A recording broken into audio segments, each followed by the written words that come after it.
Yo les amis, j'espère que vous allez tous très bien. Très content de vous retrouver pour cette nouvelle vidéo. On va parler de cette finale du Community Shield qui a opposé Crystal Palace, Liverpool. Une victoire des Eagles, champions de la FA Cup, face aux champions d'Angleterre après les séances des tirs au but. Une victoire héroïque, méritée quand même, face à cette équipe-là, à ce Liverpool-là, qui a beaucoup investi dans le mercato. Et avant de vous donner mes avis sur ce match, mes ressentis, je vous invite comme d'habitude à liker déjà la vidéo et surtout, je vous invite à vous abonner si vous ne l'êtes pas encore. Donc, Liverpool, Crystal Palace, Community Shield, le match qu'on peut dire qui lance vraiment cette saison 2025-2026.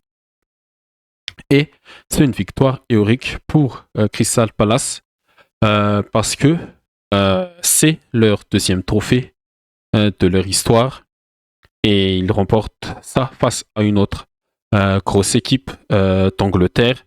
Le 17 mai, ils ont remporté la FA Cup face à Manchester City et quelques mois plus tard, face à Liverpool, aux champions en titre. Et face à ce Liverpool-là, ils ont montré quelque chose d'intéressant. Les travaux de cet homme-là, Olivier Glasner, l'Autrichien, ancien coach de Francfort, je me souviens bien du Francfort, qui a tapé mon Barça à domicile. Et ils ont remporté l'Europa League cette année-là. C'était en 2022, si je me souviens bien, ou en 2021. Bon, oh non, en 2022, oui, en 2022. Ouais, c'était en 2022. Mais les travaux, il construit bien une équipe avec ses joueurs qu'il a avec. Et je pense que on va bien voir ce que cette équipe-là fera cette année, cette saison en Première Ligue, parce que ils sont intéressants à voir malgré l'adversité qu'ils ont eu en face. Ils ont bien montré que ils peuvent faire vaciller des gros 14 du championnat. Et cette équipe-là, Crystal Palace, depuis quelques années, ils étaient un peu les bourreaux des grosses équipes. Et aujourd'hui encore, ils sont battus. Liverpool, au tir au but, ils ont été menés 2 fois et ils ont su revenir grâce au but de Mateta sur penalty et un magnifique un beau but de Ismail Assar pour égaliser, malgré que Liverpool a marqué par l'intermédiaire de Kitike son premier but officiel sous son nouveau maillot, et Frimpong aussi à la 20e, 21e minute, un beau but. Je ne sais pas si ça a été fait exprès, mais il y a eu un effet sur le ballon qui a vraiment trompé Dean Henderson. Et du coup, ce match-là, sur le 11 de départ, je pense que ce 11-là, ce sera le 11 que Slot utilisera cette saison. Je pense que Szoboszlai, il sera remplacé par McAllister et Curtis Jones par Gravenberch. Gravenberch qui n'était pas sur le feu de match en raison de la naissance de son nouveau enfant. Mais ce 4-2-3-1 là, ce sera le système que Slot utilisera tout au long de la saison. Alisson dans les buts, Frimpong associé avec Konaté, Van Dijk et Kerkez. Frimpong, très intéressant, sa capacité à se projeter, et sa puissance et sa vitesse qui permet de couvrir l'espace derrière la ligne très haute de Liverpool. Kerkez aussi sur son côté, il a été plutôt intéressant avec Cody Gakpo et Florian Wirtz. Le double pivot Szoboszlai Jones a plutôt bien marché, notamment en premier mi-temps. Salah, c'était pour moi un peu le maillon faible sur ce match-là. Il n'a pas été très décisif, très impactant dans les buts pas dans les buts, mais dans le jeu de Liverpool. Ekitike récompensé de son premier but et Florian Wirtz aussi. Ekitike et Florian Wirtz, ils sont quand même bien combinés à eux deux. Des touches de balle, une, deux, tu me le mets et je te le remets comme ça. Mais ce 11-là, c'est pas le 11 titulaire, mais je pense que avec le retour de Gravenberch, il sera à la place de Jones et bien sûr McAllister à la place de Szoboszlai. Szoboszlai qui sera le backup de Wirtz. Il sera en bataille avec Wirtz sur ce place de numéro 10, mais pour le moment c'est Wirtz qui sera le titulaire. Et du côté de Palace, Henderson héroïque sur les tirs au but. Kei, Lacroix, Richards pour former le trio défensif, Mitchell, Wharton, Kamata, Munoz pour former la ligne de 4 avec les pistons Mitchell, Munoz et Ismail Assar sous Mateta. Mateta, malgré son but sur penalty et son penalty bien tiré aux séries tirs au but, je pense que il a quand même raté quelques occasions qui pouvaient mettre bien Crystal Palace dans le match et qui pouvaient faire gagner son équipe dans les 90 minutes.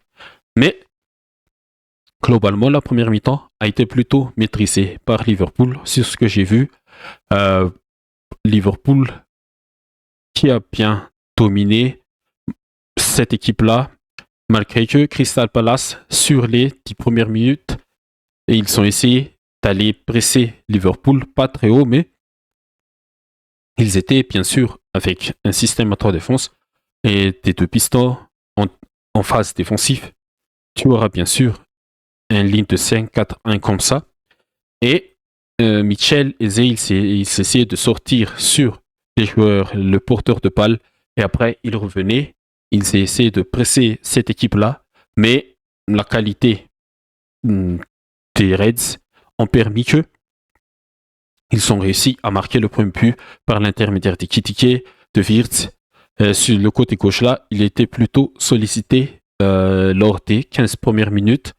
Et Salah, à partir de maintenant, je pense qu'il sera un peu dans le demi-espace parce que Frimpong, il occupera ce côté droit-là, il apportera cette lâcheur-là, tout comme Gakpo, mais je pense que Gakpo, il sera sur le côté gauche, le pendant de Frimpong, Curtis Jones, Szoboszlai, en rétention au milieu, dans la construction, dans la récupération, et Wirtz, bien sûr, l'électron libre de Liverpool, il peut dézonner, il peut être à la construction.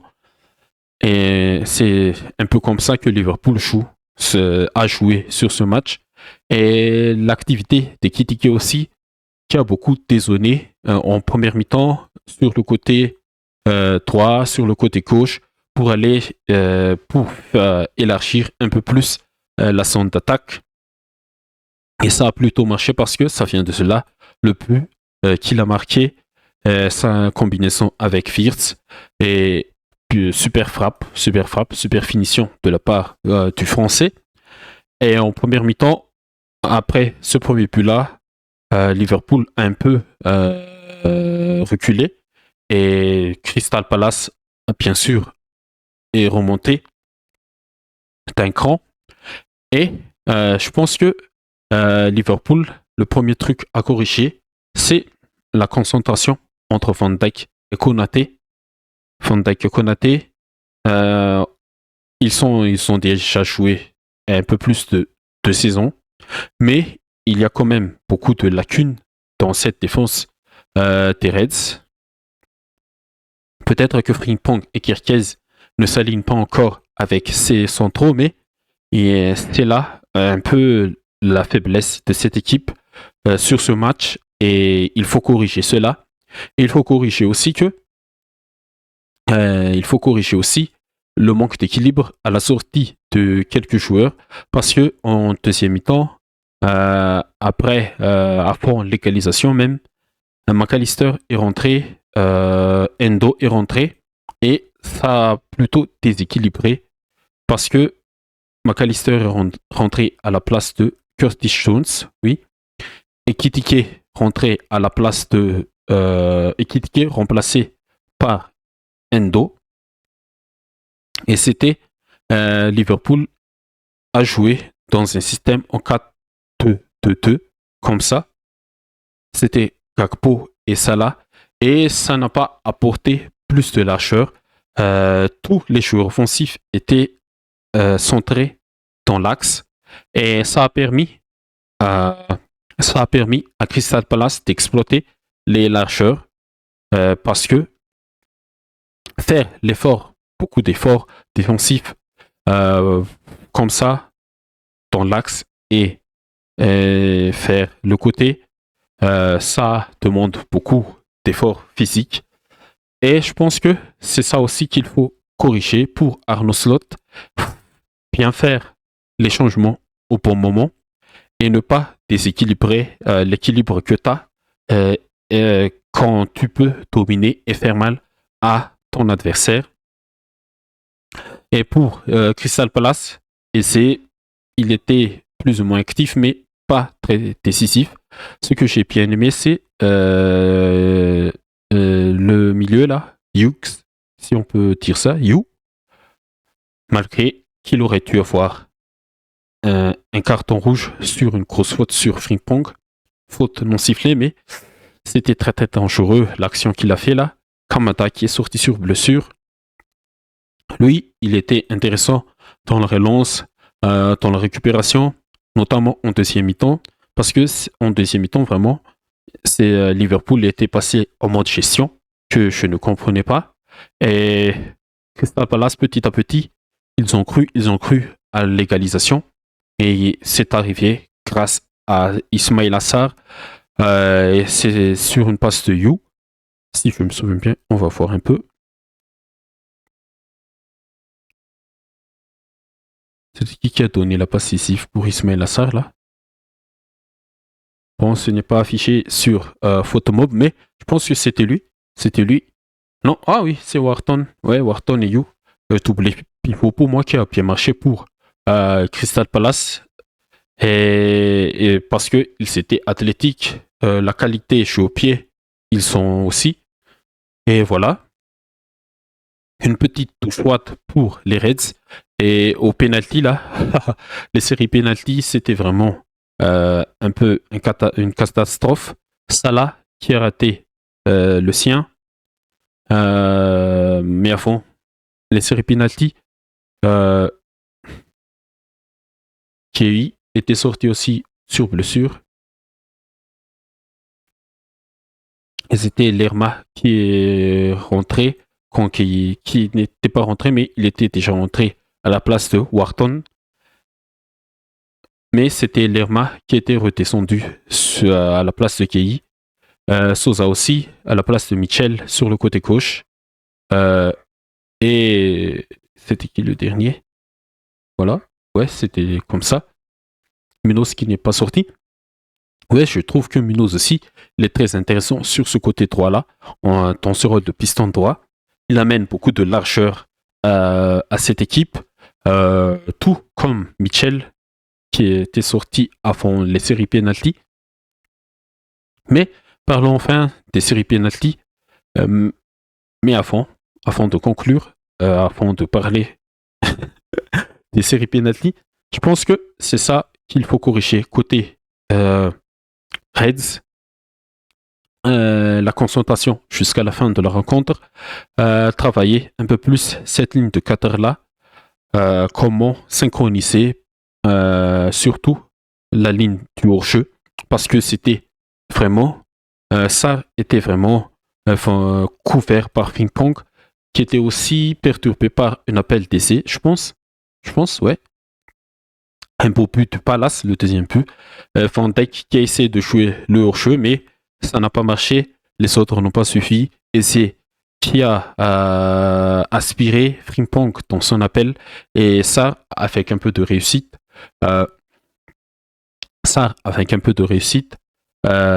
poteau rentrant, il a égalisé. Et voilà, Liverpool, ils ont la capacité à très très faire mal avec leur qualité là. Gakpo, Wirtz, Szoboszlai, Salah, malgré son match raté là, il est toujours dangereux. Endo, euh, on voit bien son niveau. Ça n'apporte pas plus d'équilibre. Ça enlève un tout petit peu. Je pense que McAllister, Gravenberch, ils feront beaucoup de bien. Ils ont encore une semaine pour corriger le tir avant le début du championnat. Mais voilà, Liverpool, c'est surtout la phase défensive qu'il faut corriger. Euh, pour moi, voilà. Les séries penalty, Salah qui a manqué le sien, un gros manqué. Qui a manqué McAllister,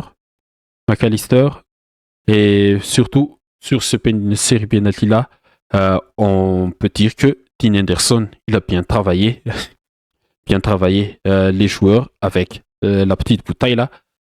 Son staff a bien travaillé où les joueurs de Reds frappent leur penalty le plus souvent. Eze qui a complètement manqué le sien malgré l'arrêt d'Alisson.